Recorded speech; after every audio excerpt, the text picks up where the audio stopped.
नमस्कार दोस्तों, the education power channel पर आप लोगों का स्वागत है। दोस्तों, जैसा कि आप सभी जानते हैं, विशिष्ट शिक्षक और बीपीएससी शिक्षकों को सेवा निरंतरता देने की बात चल रही है।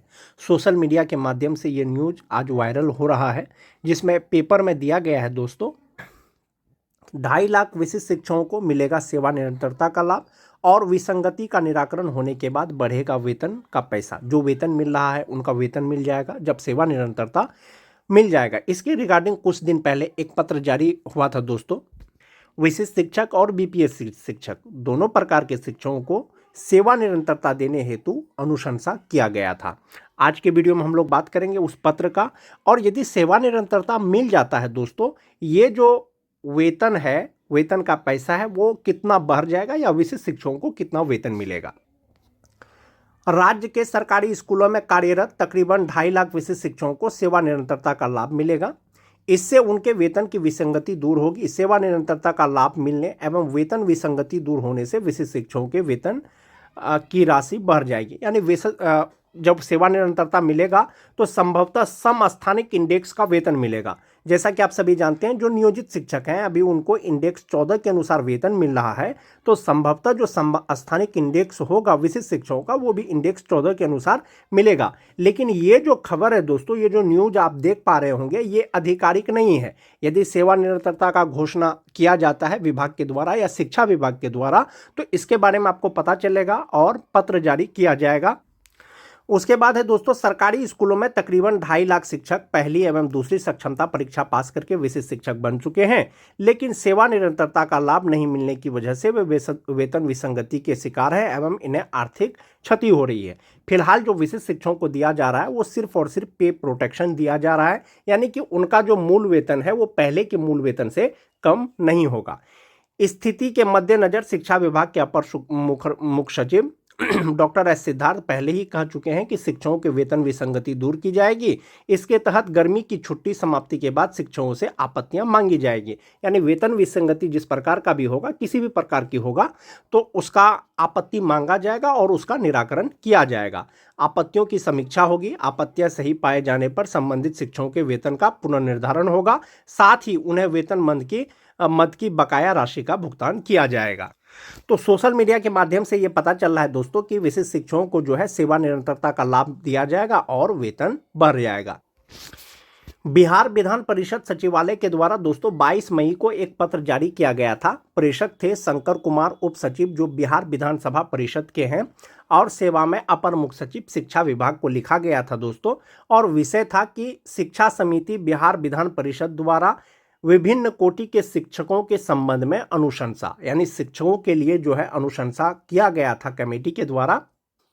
इसमें कहा गया है कि उपर्युक्त विषय के संदर्भ में निर्देशानुसार मुझे सूचित करना है कि माननीय उपसभापति महोदय सह अध्यक्ष शिक्षा समिति बिहार विधान परिषद के कार्यालय के कक्ष में दिनांक 8 अप्रैल 2025 को हुई बैठक में समिति द्वारा निम्नलिखित अनुशंसा की जाती है। क्या अनुशंसा की जाती है कि राज्य के विभिन्न विश्वविद्यालयों, अंगीभूत महाविद्यालयों एवं विश्वविद्यालय चयन समिति की अनुशंसा पर नियुक्त वैसे अतिथि शिक्षक जिनकी अर्हता, पात्रता, योग्यता अस्थायी शिक्षक के समतुल्य है तथा उनकी नियुक्ति राज्य सरकार के आरक्षण नियम के अनुरूप है, फिर भी 5-6 वर्षों की नियमित सेवा के बावजूद उन्हें कार्यमुक्त कर दिया गया है, ऐसे शिक्षकों को पुनः लेते हुए उसकी उम्र सीमा भी अस्थायी शिक्षकों की भांति 65 वर्ष करने के संबंध में अनुशंसा की जाती है, ऐसा कमेटी ने कहा था।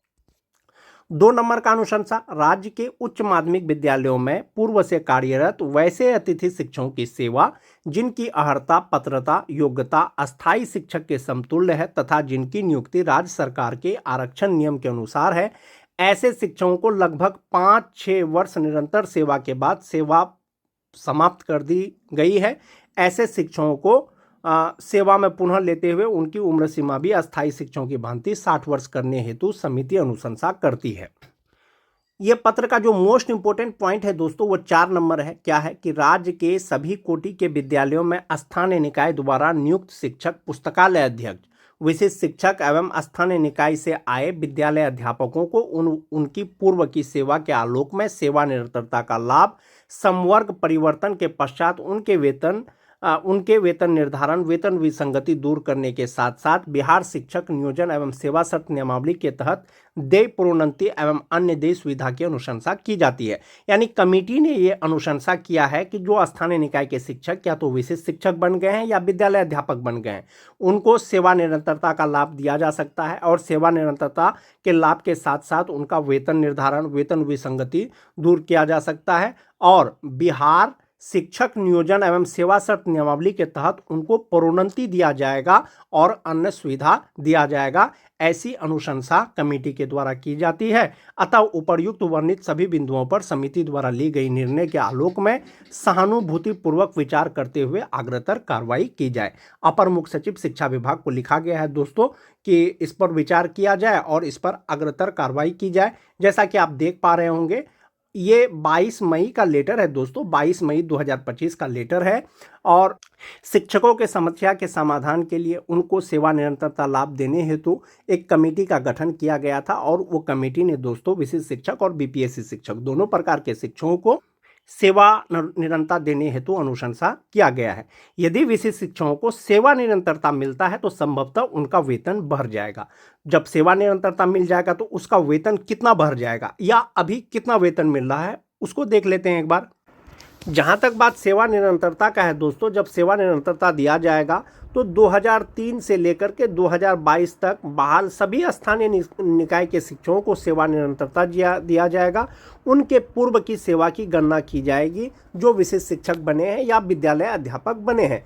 जो 2003 से लेकर के 2022 तक जो बहाल नियोजित शिक्षक हैं दोस्तों, नियोजित रहते हुए उनका बेसिक पे अभी 31,340 रुपया है। ये जो मिलता है वो उनको इंडेक्स 14 के अनुसार मिलता है और इनहैंड सैलरी जो उनको मिलेगा 55% डीए के अनुसार वो 49,344 रुपया मिलेगा जो नियोजित शिक्षक है। जो विशिष्ट शिक्षक बन गए हैं उनको फिलहाल वेतन संरक्षण का लाभ दिया जा रहा है और ये 31,340 रुपया जो है दोस्तों वो इंडेक्स 9 में फिट बैठ रहा है।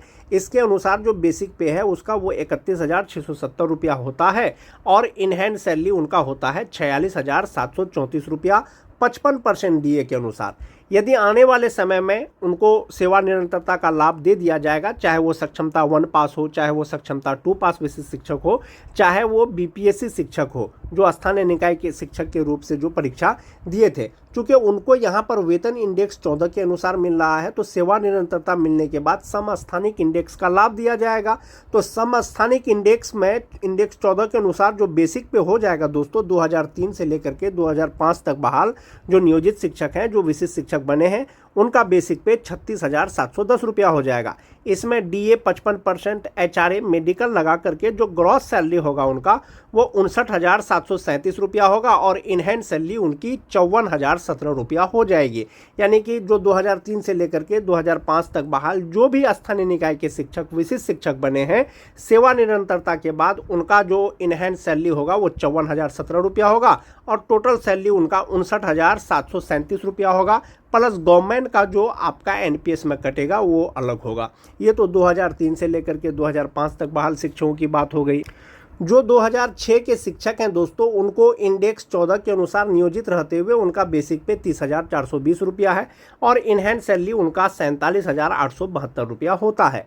वेतन संरक्षण के अनुसार जो विशिष्ट शिक्षक बन गए हैं ये जो 30,420 रुपया है ये इंडेक्स 8 पे फिट बैठता है और इंडेक्स 8 के अनुसार 30,750 रुपया उनका मूल वेतन होता है। इसमें 55% डीए एचआरए मेडिकल लगा करके जो ग्रॉस सैलरी होता है दोस्तों 50,201 रुपया होता है और इनहैंड सैलरी 45,405 रुपया, यानी कि नियोजित रहते हुए 47,872 रुपया।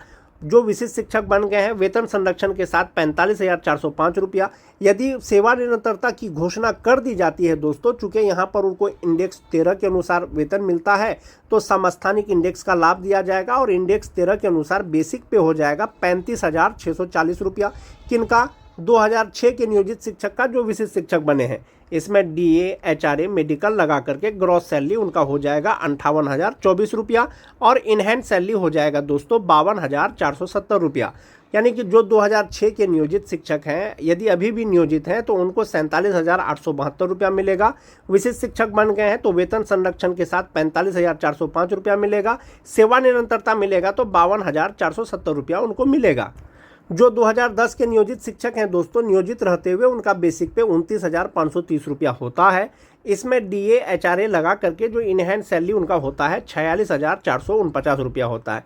उसमें से जो विशिष्ट शिक्षक बन गए हैं वेतन संरक्षण के अनुसार, पे प्रोटेक्शन के अनुसार इंडेक्स 14 में उसका बेसिक पे 29,850 रुपया में होता है और इसमें DA HRA मेडिकल लगा करके इनहैंड सैलरी 44,104 रुपया होता है। जो 2010 के नियोजित शिक्षक जो विशिष्ट शिक्षक बने हैं, सेवा निरंतरता मिल जाएगा दोस्तों समस्थानिक इंडेक्स के अनुसार उनका बेसिक पे 34,610 रुपया हो जाएगा। इसमें DA HRA मेडिकल लगा करके ग्रॉस सैलरी 56,377 रुपया, इनहैंड सैलरी 50,982 रुपया हो जाएगा। जो 2010 के जो नियोजित शिक्षक विशिष्ट शिक्षक जो TT पास शिक्षक हैं दोस्तों, चाहे वो जनरल TT पास हो चाहे वो स्पेशल उर्दू TT पास हो, नियोजित रहते हुए उनका जो बेसिक पे होता है वो 27,010 रुपया होता है, जिसमें DA HRA लगा करके 42,417 रुपया उनका इनहैंड सैलरी होता है। जो विशिष्ट शिक्षक बन गए हैं पे प्रोटेक्शन के अनुसार जो ये 27,010 रुपया जो बेसिक पे है दोस्तों, ये इंडेक्स 4 पे फिट बैठेगा और इंडेक्स 4 पे जब फिट बैठेगा तो उनका बेसिक पे 27,320 रुपया हो जाएगा। इसमें DA HRA मेडिकल लगा करके टोटल सैलरी 44,166 रुपया और इनहैंड सैलरी 39,956 रुपया होता है पे प्रोटेक्शन के अनुसार, यानी वेतन संरक्षण के अनुसार। यदि सेवा निरंतरता मिलता है दोस्तों तो उनका बेसिक पे 33,600 रुपया हो जाएगा। इसमें DA HRA मेडिकल लगा करके ग्रॉस सैलरी 54,088 रुपया और इनहैंड सैलरी 48,917 रुपया हो जाएगा। जो TT पास शिक्षक है दोस्तों, चाहे वो जनरल TT पास हो चाहे वो उर्दू TT पास हो, जो छठा फेज के शिक्षक हैं दोस्तों 2022 के, नियोजित रहते हुए उनका बेसिक पे 22,600 रुपया होता है। जनवरी 2025 में DA HRA लगा करके इनहैंड सैलरी 35,360 रुपया होता है।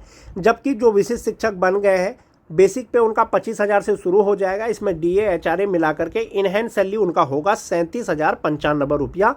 यदि सेवा निरंतरता का लाभ दिया जाएगा दोस्तों तो ये इंडेक्स 3 में आएगा। चूंकि ये इंडेक्स 3 में है और ये इंडेक्स 3 के अनुसार जो बेसिक पे होगा उनका 26,520 रुपया होगा। 55% DA HRA मेडिकल लगा करके ग्रॉस सैलरी 43,432 रुपया, इनहैंड सैलरी 39,291 रुपया। ये जो विशिष्ट शिक्षक हैं दोस्तों, सभी विशिष्ट शिक्षक चाहे वो BEd किए हुए हो चाहे वो DLEd किए हुए हो, छठा फेज के शिक्षक जो विशिष्ट शिक्षक बने हैं, पे प्रोटेक्शन के अनुसार 37,095 रुपया इनहैंड सैलरी, वेतन संरक्षण के साथ समस्थानिक इंडेक्स को लेकर के 39,291 रुपया हो जाएगा। तो इस प्रकार से आप देख पा रहे होंगे दोस्तों, जो 2003 से लेकर के 2005 तक जो बहाल नियोजित शिक्षक हैं जो अभी भी नियोजित हैं, इनहैंड सैलरी 49,344 रुपया हो जाएगा। जो विशिष्ट शिक्षक बन गए हैं वेतन संरक्षण के अनुसार इनहैंड सैलरी 46,734 रुपया होगा और यदि सेवा निरंतरता मिलता है तो इनहैंड सैलरी उनका 54,017 रुपया हो जाएगा। किसी भी स्थिति में दोस्तों विशिष्ट शिक्षक बनने के बाद आपका वेतन नियोजित से कम नहीं होगा। कमेटी ने अनुशंसा किया है दोस्तों, आने वाले समय में आपको पता चलेगा कब तक इसको लेकर के घोषणा होता है।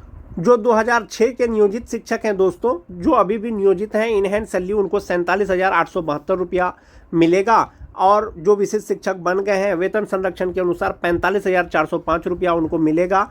और यदि सेवा निरंतरता मिलता है दोस्तों इंडेक्स 13 के अनुसार उनको इनहैंड सैलरी 52,470 रुपया मिलेगा। वहीं पर बात कर लेते हैं जो TT पास शिक्षक हैं। जो TT पास शिक्षक हैं दोस्तों, नियोजित रहते हुए बेसिक पे 27,010 रुपया के हिसाब से इनहैंड सैलरी 42,417 रुपया होता है। और जो विशिष्ट शिक्षक बन गए हैं पे प्रोटेक्शन के अनुसार इनहैंड सैलरी 39,956 रुपया होता है। और यदि सेवा निरंतरता मिलता है दोस्तों तो इनहैंड सैलरी उनका 48,917 रुपया हो जाएगा। सभी प्रकार के TT शिक्षक पास जिसका प्रशिक्षण 31/3/2019 तक पूरा हो गया है। जो 2022 के छठा फेज के शिक्षक हैं दोस्तों, नियोजित रहते हुए 35,360 रुपया, पे प्रोटेक्शन के साथ विशिष्ट शिक्षक बनने के बाद 37,095 रुपया और सेवा निरंतरता मिलने के बाद 39,291 रुपया। तो इस प्रकार से दोस्तों आज के वीडियो में मैंने आपको कैलकुलेट करके बताया कि विशिष्ट शिक्षकों का जो सैलरी होगा सेवा निरंतरता मिलने के बाद 55% DA के साथ, नियोजित रहते हुए पे प्रोटेक्शन के साथ, सेवा निरंतरता के साथ कितना वेतन बनेगा। और कमेटी ने जो अनुशंसा किया है दोस्तों वो आने वाले समय में आपको पता चलेगा विभाग क्या निर्णय लेती है इस पर। आज के वीडियो में दोस्तों बस इतना ही। वीडियो अच्छी लगे तो अपने दोस्तों में लाइक और शेयर जरूर कर दें। मिलते हैं एक नए वीडियो के साथ, तब तक के लिए धन्यवाद।